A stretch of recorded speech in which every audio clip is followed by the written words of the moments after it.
YouTube. Today I'm going to walk you through another myth busting series video where I'll walk through 3 different terms, phrases or opinions and tell you whether or not they are true. 99% of the time they are not true.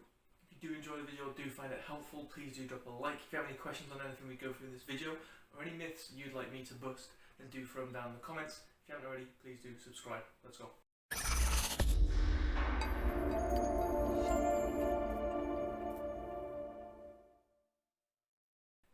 Okay, so first we have the idea of fasted cardio versus non-fasted cardio. Okay, so fasted cardio is essentially doing cardio on an empty stomach, so not having eaten for a prolonged period of time. So essentially, a lot of people will wake up, well, they obviously haven't eaten for, let's say, 8 hours, and then go and do cardio.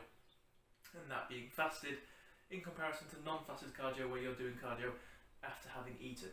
Okay, a lot of people think that fasted cardio is better for fat loss, but in reality, they're both actually no different from each other. They're both going to give you a very similar fat loss response, or in terms of going to aid fat loss just as much as each other.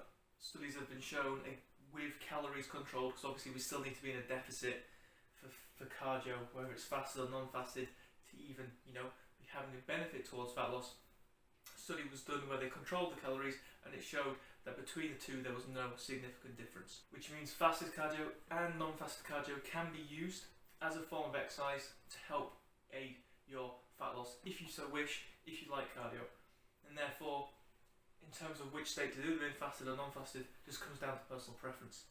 Number 2, sugar is bad. Sugar is the enemy. You talk about sugar these days, everyone loses their mind. Sugar is no different to every other food group, food item that we've spoken about before, in terms of it is not going to directly stop you from dropping body fat. You can still consume sugar and still lose body fat as long as you're moderating calories and you're in a calorie deficit. The reason why sugar gets such a bad rep is because for the majority of cases that we see, foods that are high in sugar are then going to be high in calories. Okay, and then people typically are not managing those foods as well, and therefore find it hard to manage calories, and calories are skyrocketing, and that's making it harder for us to stay in a calorie deficit or create one. So it's more the managing of calories that's the issue rather than sugar itself. It's just that sugary foods are going to be high in calories. So if you can manage those foods and therefore manage calories, there is no issue. And then lastly, we have the idea of starvation mode. Now, starvation mode, is it real? Not really.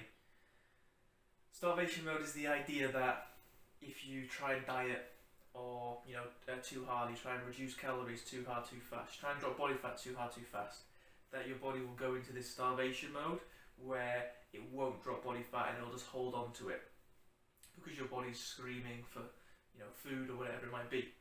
Not necessarily true. What you will find is that the harder you diet, the more sort of restrictive you are with calories, the bigger that deficit and the longer you're in it, you'll find almost metabolic adaptations, which is just a fancy word for small changes that you might not even be aware of that your body's trying to do, to essentially try and reduce that deficit, because your body just wants to maintain, right? Your body's holding where its current situation, that homeostasis is best for it. That's where it's comfortable. It doesn't necessarily want to be in a deficit, okay?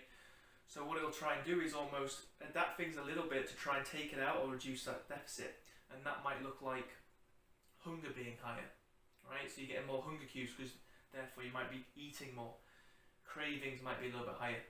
You might notice that you're lacking a bit more energy. Your body's just trying to, maybe lean on things, sit down more, just to reserve energy, okay?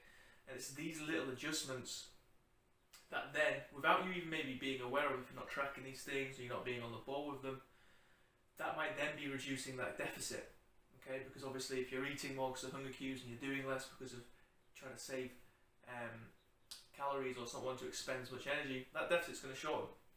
And if that's happening, you might find that all of a sudden fat loss is slowing down or not occurring as quick, or if it's a big enough impact, you might notice that you're not dropping body fat at all, okay? And it's not necessarily this starvation mode, it's just metabolic adaptations that are occurring, Okay, and you're going to notice that more the longer you're in a deficit or the harsher that deficit is. So hopefully that makes sense. So if someone's telling you your body's in starvation mode and that's why you're not dropping body fat, that's not really true. This is just a term that's taken off, and it's, again, not really truthful. But things will change as you go through a fat loss phase if you're in there for a long time, and if, in particular, it's quite a restrictive one. So there you have it. 3 more terms, phrases, and opinions, and whether or not they are true. Hope you found this video helpful. Again, if you did, please do drop a like. Again, if you've got any questions or anything you want me to go through, throw them down below. If you haven't already, please do subscribe. I'll catch you on the next one.